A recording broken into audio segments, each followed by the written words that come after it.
Imagine if Skyrim, RuneScape, Pokemon, and Animal Crossing or Stardew Valley had a baby, and you got yourself the Bloodline. It's a love child of independent studio, and it's making some splashes around the internet. I'm starting to see quite a few videos pop up about this, so I thought I'd give it a go and tell you my opinions. If you go watch some other videos online, and there's quite a few and they're pretty good, you'll notice that they call the videos Becoming a God, or starting from a peasant and becoming Thanos. And to a degree, that's true. This game really allows for you to combine different skills, and boy oh boy can they be fun. Chaining combos, becoming cats, bringing skeletons out of the ground, and a whole host more that I'm sure I'm yet to unlock. At its core, the Bloodline is an RPG, and it brings some twists to the genre that, are quite refreshing. There's so much that this game has on offer, and I think I'm just scratching the surface.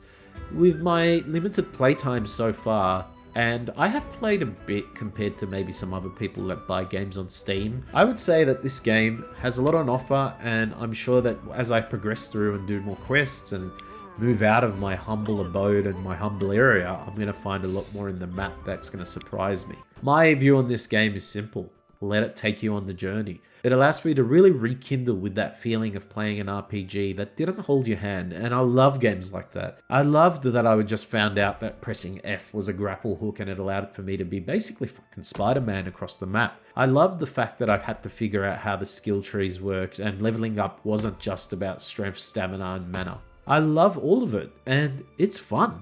It really is. It does have some of the elements of grind that you do expect from RPGs like this. Go cut wood, go get stone, go get copper. But as I progressed through, I realized you can mix the content. You don't need to go and solely cut wood. You don't need to go and solely mine stone. You can do dungeons that have a whole bunch of ore at the end as an example. Or you can go and loot things and find stuff that you're looking for. Throughout this video, I want to go through and talk about a couple of the mechanics that I found quite interesting. And of course, my recommendation on if you want to try this game out. Let me start by saying this. This game is in early access. So, you are going to come across a lot of glitches. You are going to come across a lot of unpolished things. And that's fine. The developer's been pretty open about it and said that they're going to be working on a lot of those bugs. In fact, I logged a bug myself. I built my smithy on a plot and I went to go and craft some armor, and I realized that as soon as I touched that anvil, I was flying through the air like under the map, and it's fine. It happens. Luckily, there's a backup anvil in my fort, which I found out about maybe an hour after, because I thought, oh, well, there goes this run in terms of me crafting, but it was all good. I mean, there's a whole host of other things that potentially break the game, so I highly recommend continuously saving when you play this game.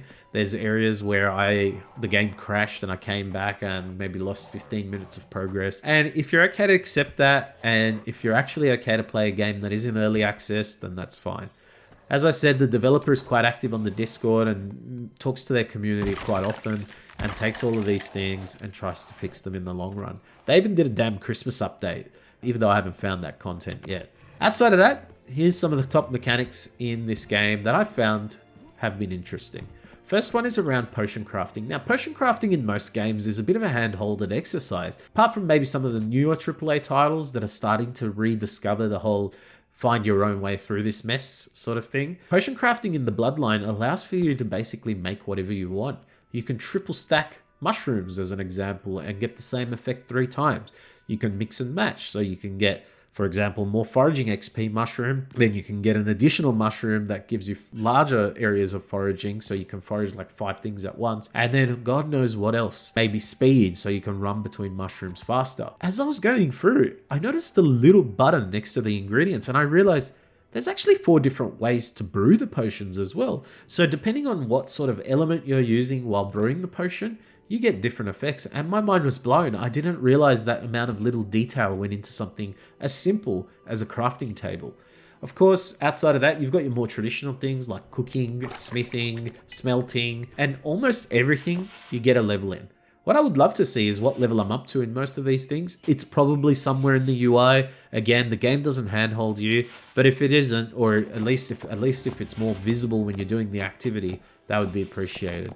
UI definitely is an element of the game that probably needs a bit of an overhaul or quality of life update, but you know what? It's fine. The art style matches, text is where it kind of needs to be. There's some elements that are probably not working the best, But net, you can sort of look to one side given its early access. Certainly not end-game product. Outside of that, some of the other elements, overworld. The overworld is probably the thing that blew me away the most. You have the ability to press tab, press overworld, and go into this top-down view. Now, this is what got me into this game. This is where I went, this is different from other RPGs I've played. When you're in the overworld, you can basically run around the entire map. You can hold down spacebar and do it at faster speed. Time of day continues to move forward as you do this. You can even, and I noticed this a lot later, mine and cut down trees by pressing E on trees. That was pretty damn cool.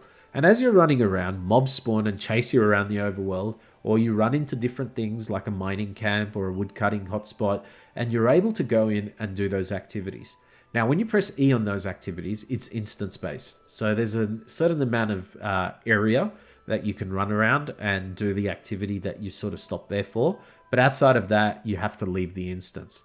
The other thing that was pretty cool is you can technically run from one point of the map to the other. And you do this by either running and following the map, or you can set up camp. So you could go into the overworld, you can run really fast, and then you can set up camp, and it allows for you to camp where the real location is on the map without putting you in an instance.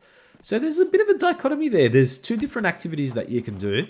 It's almost like, in Pokemon when you're running through the long grass and a Pokemon comes up and, you get into a fight. That's basically the overworld, and it has all these different things that you can do.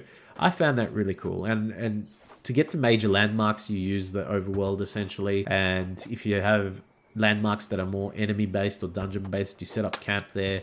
And yeah, that's a lot of fun. Another mechanic in this game that's just pretty damn cool for an RPG are the movement mechanics. Now, I will admit there's still a bit of work to do to make this feel really nice, but you can wall run, you can grapple hook, you can use mushrooms to jump really high, you can do spells that allow for you to blast through the air, or weapon skills that allow for you to do leaps. You can have 3 leaps on your bar if you want. Just being able to fly through the map like Superman or fly through the map like Spider-Man.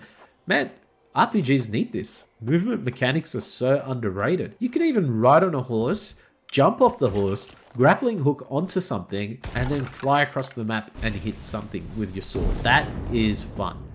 In fact, this game also usually gets referenced as being kind of similar to Vermintide, which is a Warhammer game, which I've also been playing recently. Make sure to like and subscribe if you'd like to see that video. And yeah, the movement mechanics were really damn cool. Now, the last mechanic I want to talk about is combat. Now, for those who really enjoy more traditional RPGs, this game's combat is action-based. There's no turn-based combat. It's not slow. Things are instant. The cooldowns are pretty quick as well from what I've seen. I haven't seen anything with like a 20 or a 30-second cooldown. And it is fun. It is fun because of 3 things, I believe. The first one is ragdolling. You can ragdoll your enemies across the map.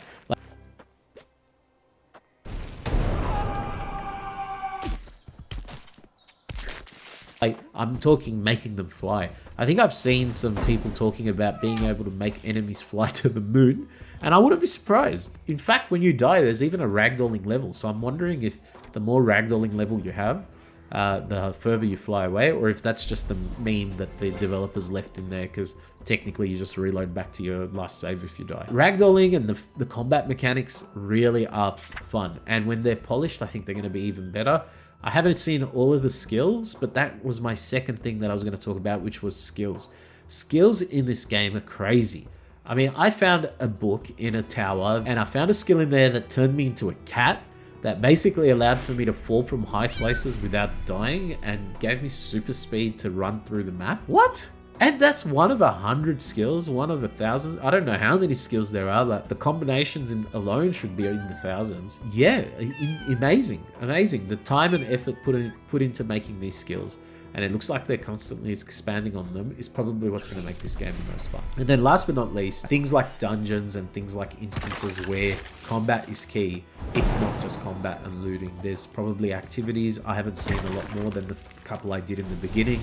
But it looks like, you can loot, you can kill, you can also farm. And that is the secret to a good RPG. Making the grind less grindy, doing combat or doing quests rewarding, and making sure that the areas you explore have a good mixture of things to do. Anyway, I think I'm going to end it there. I'm going to let the gameplay speak for itself. If you do want to check the Bloodline out, it was recently on special, and I'm sure it will constantly go on special until its full release. It's already got a pretty big community. It's got a great developer. Make sure to check it out by looking up in Steam, the Bloodline. Thank you for watching, and I'll see you on the next one. Merry Christmas, Happy New Year!